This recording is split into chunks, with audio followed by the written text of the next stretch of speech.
Many famous directors have come and gone throughout the history of cinema, from the early days of D.W. Griffith to the golden age of Alfred Hitchcock. But of all the film directors that have now passed on, very few are remembered like Stanley Kubrick. Throughout his nearly 50-year career, the man only made 13 films, and several of them are considered by many to be ranked among the greatest films of all time. Many fans, as well as filmmakers in the industry, have stated that Kubrick's films are the types of films that you have to watch more than once in order to fully understand the man's masterful craft. That's what makes them so unique.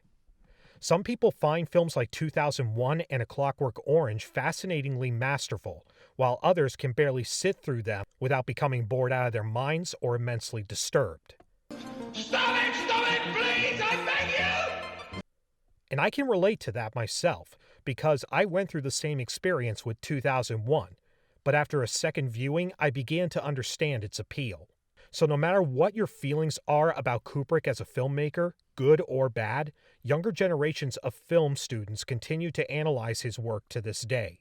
But for now, I want to focus on Kubrick's very first film, the independent film that he made before making it big in the industry, Fear and Desire. Now granted, Kubrick did make a couple of documentary shorts earlier in his life, but this was his very first feature film. First released in 1953, Fear and Desire focuses on 4 military soldiers who crash land behind enemy lines and try desperately to cross the countryside and find their way back to their base. That's basically it. There's not much to this movie outside of that. It's very bland and amateurish.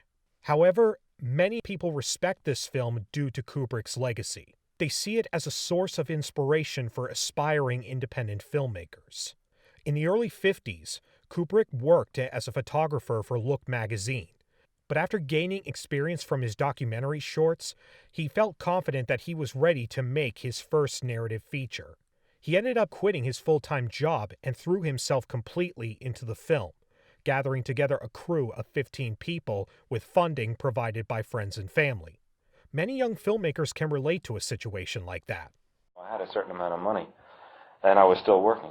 So then I quit Look, because I decided that there obviously wasn't any money in shorts, but that I then found out how much feature films were being made for it, and millions, and I had calculated that I could make a feature film for about $10,000. However, there is a difference between a movie that's inspirational and a movie that's actually good. People look at Plan 9 from Outer Space as an inspiration because Ed Wood was a man who stopped at nothing to pursue what he loved. But even the most loyal followers of this movie will admit that it's terrible in terms of quality. And while Plan 9 is hilariously terrible, Fear and Desire is not so much. It's trying to be serious and emotionally deep, but just comes off as slow and boring. The only thing that makes it watchable at the very least is that it's only an hour long. The characters are all one-dimensional and very stereotypical. There's Lieutenant Corby, played by Kenneth Harp, who is the typical leader that is trying to heroically keep everyone alive. Stephen Coit plays Fletcher, the good soldier who always follows orders, while Frank Silvera plays Mac, who is the typical soldier that always questions orders and challenges the lieutenant's authority.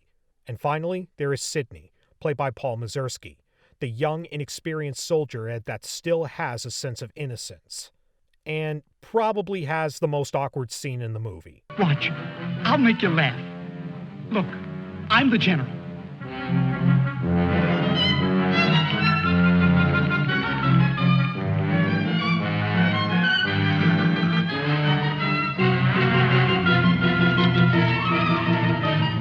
Yep, moving on. The editing is atrocious as well. Listen to the sounds of these characters' mental thoughts. Master, the sun is fast. Hill's ahead. Get there before it burns in the bushes. I could do it Just alone. a Wanted to turn and Me with this bunch of cripples. nobody's safe here. Are they watching me? Blame who? I'll blame the Keep big... them beat it on a string. Lost, I should look around. Getting hungry. What's up? They're all scared. Oh, much is in back of us. So angry at each other. Time for night I soon. won't look up later. All the twigs cracking in my head. We'll need... I can't tell whose thoughts are whose, and I can hardly understand what they're saying anyway since they're all cluttered together.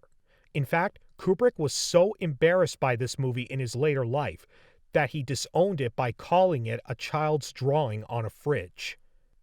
He even attempted to track down and destroy every single copy. For many years, only 2 copies of the film were believed to exist, one with the Kubrick estate and the other a poor bootlegged print. But in 2010, another surviving print was discovered in a film laboratory in Puerto Rico. And that's the version I'm showing you in this video. The best thing I can say about this film is that I can understand why it serves as an inspiration for young filmmakers. Just remind yourselves that the same director who directed scenes like this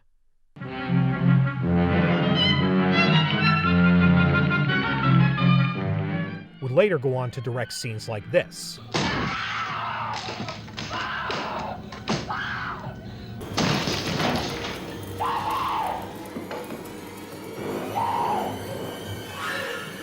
Here's Johnny. And who made cuts like this.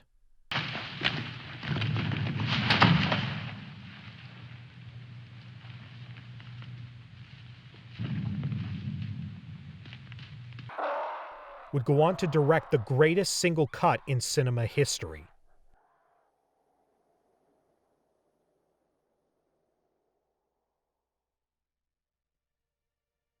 It just feels wonderful that seeing one of the most highly acclaimed film directors of all time started out just like us. And surprisingly, Kubrick wasn't the only member of the movie to make it in the industry.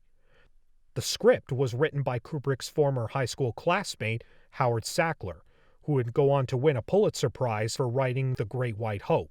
Paul Mazursky would not only continue his acting career, but would go on to become a multiple Academy Award-nominated filmmaker and writer for movies such as Harry and Tonto, Bob and Carol and Ted and Alice, Enemies, A Love Story, and An Unmarried Woman, which was nominated for Best Picture in 1979. This is a hard film for me to rate since it's an inspiration to many. If I were judging this movie on that account alone, my rating would definitely be higher. But I'm just going to rate this movie as a movie. I do think that this is a great film to see for up-and-coming filmmakers, or for hardcore Kubrick fans if you're curious to find out where his legacy began. But as a typical movie experience, this is not worth the time. So with that, I'm going to give Fear and Desire a star. Guys, thank you so much for continuing to watch my videos. It really means a lot to me. And if you're curious about my opinion on modern films, you can follow me at Letterboxd under Filmmaker Steve. And if you like this, you can click here and subscribe, and I'll see you next time.